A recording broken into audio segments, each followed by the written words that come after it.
أعوذ بالله من الشيطان الرجيم بسم الله الرحمن الرحيم الحمد لله رب العالمين الصلاة والسلام على سيدنا محمد وعلى آله وصحبه أجمعين. Respected brothers and sisters, Assalamu alaikum wa rahmatullah. Brothers, in Surah Al-Ma'idah, chapter 5, verse 5, we read, اليوم أحل لكم طيبات وطعام الذين أوتوا الكتاب حل لكم وطعامكم حل لهم والمحصنات من المؤمنات والمحصنات من الذين أوتوا الكتاب من قبلكم إذا آتيتموهن أجورهن محسنين غير مسافحين ولا متخذي أخدان ومن يكفر بالإيمان فقد حبط عمله وهو في الآخرة من الخاسرين. Translation: This day all things good and pure made lawful unto you. The food of the people of the book is lawful unto you, and yours is lawful unto them. Lawful unto you in marriage are not only chaste women who are believers, but chaste women among the people of the book, revealed before your time, when ye give them their due dowers, and desire chastity, not lewdness, no secret intrigues. If anyone rejects faith, fruitless is his work, and in the hereafter he will be in the ranks of those who have lost all spiritual good. So in this ayah there are three parts to it. Number one is the permission to eat the food of the people of the book, and we had discussed that on the last occasion. Second is the permission to marry the women of the people of the book, but there are certain conditions laid down, that they must be chaste women, and there must not be any lustful desires, no lewdness, and you must give them due dowers as you would to the believing women. And lastly, there is a stern warning Allah subhanahu wa ta'ala gives us.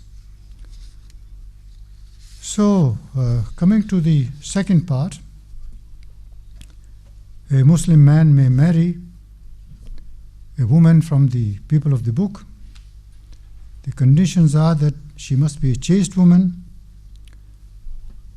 and you must give them their due dowers, no secret intrigues, and no lewdness. Allama Abdullah Yusuf Ali, commenting on this permission, he explains, he says, Islam is not an exclusive religion. Islam allows social intercourse, including intermarriage, is permitted with the people of the book. A Muslim man may marry a woman from their ranks on the same terms as he would marry a Muslim woman. That is, he must give her an economic and moral status and must not be actuated merely by motives of lust or physical desires. Muslim women may not marry a non-Muslim man. A non-Muslim woman marrying a Muslim husband would be expected eventually to accept Islam. Any man or woman of any race or faith may, when accepting Islam, freely marry any Muslim woman or man, provided it be from motives of purity and chastity, not lust and lewdness. So, coming to the first point,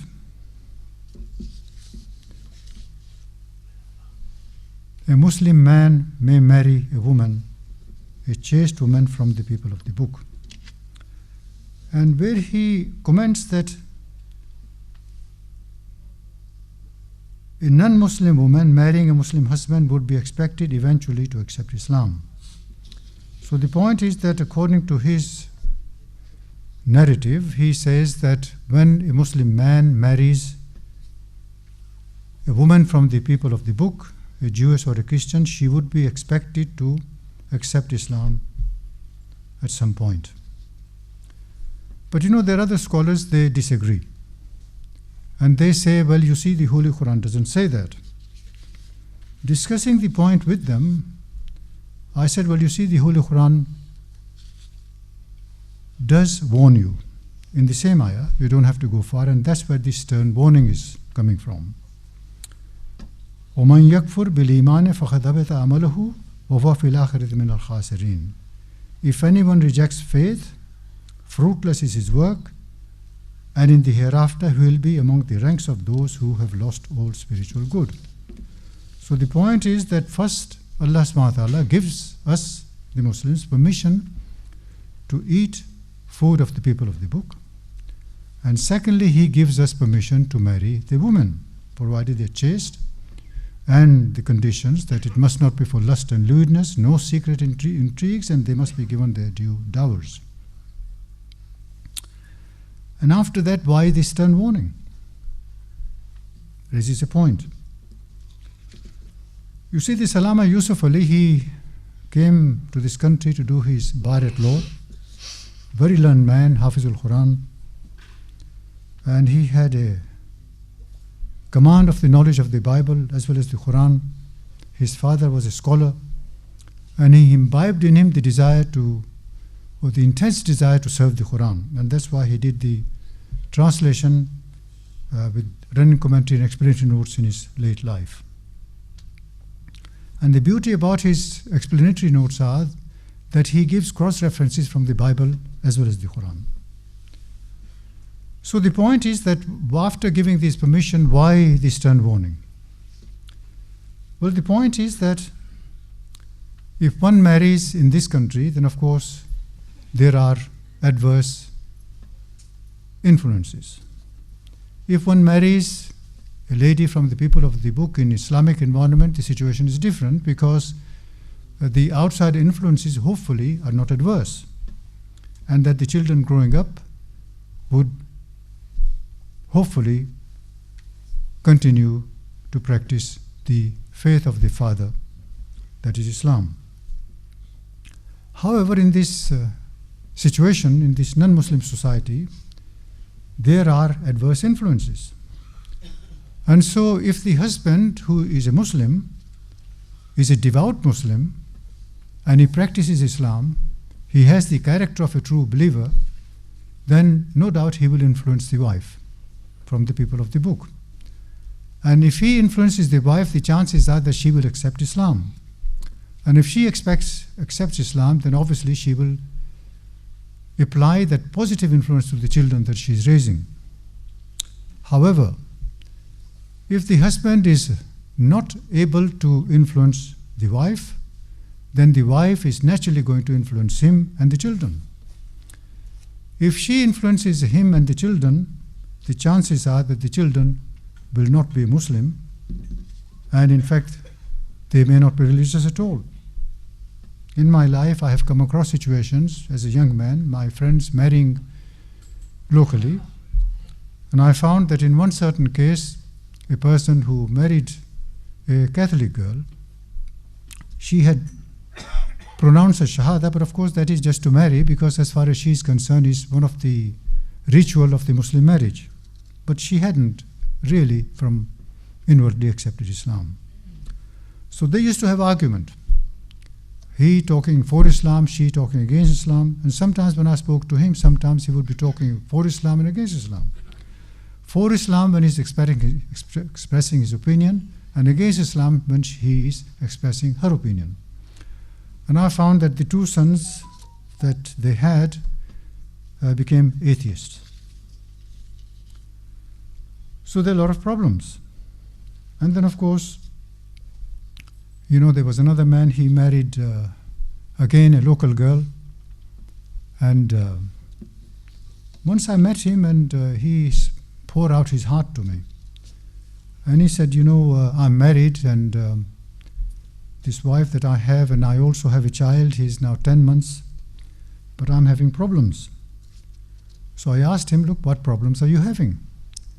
He said, well, you see, first of all, there are language barriers. I mean, I speak English, he said, and he said, I can participate and understand the humor, English humor, to a certain degree. But when I am watching some program in my language, Urdu, or whatever, then she is not able to share that humor with me. So when I'm laughing or smiling at some humorous presentation, she says, "Oh, have you gone mad? You're laughing for no reason." Then he said there's the other problem of purity, because they don't understand the Islamic purity and impurity. For instance, he said, I have this 10-month-old boy, and she's giving him a bath in a tub with lukewarm water. And the baby urinates in the tub. And with the same water, she washes him and then dries him up with the towel. End of the story. So she doesn't understand purity and impurity. Then he says there are other problems. He said because, for instance, before I got married, she was eating pork and she used to consume liquor. And after we got married, I persuaded her not to eat pork, but I cannot persuade her not to give up liquor. And her argument is, and I cannot really counter the argument, because she says she knows Muslims, they call themselves Muslims, but they also consume liquor. Now, how would you argue the point with that? In any case, he says, with a local girl, they don't really understand their own religion, that is Christianity. We know that pork is forbidden in Christianity as well as in Judaism. We know that Jews don't eat pork, and Jesus, peace be upon him, never ate pork in his whole life. But they don't understand that.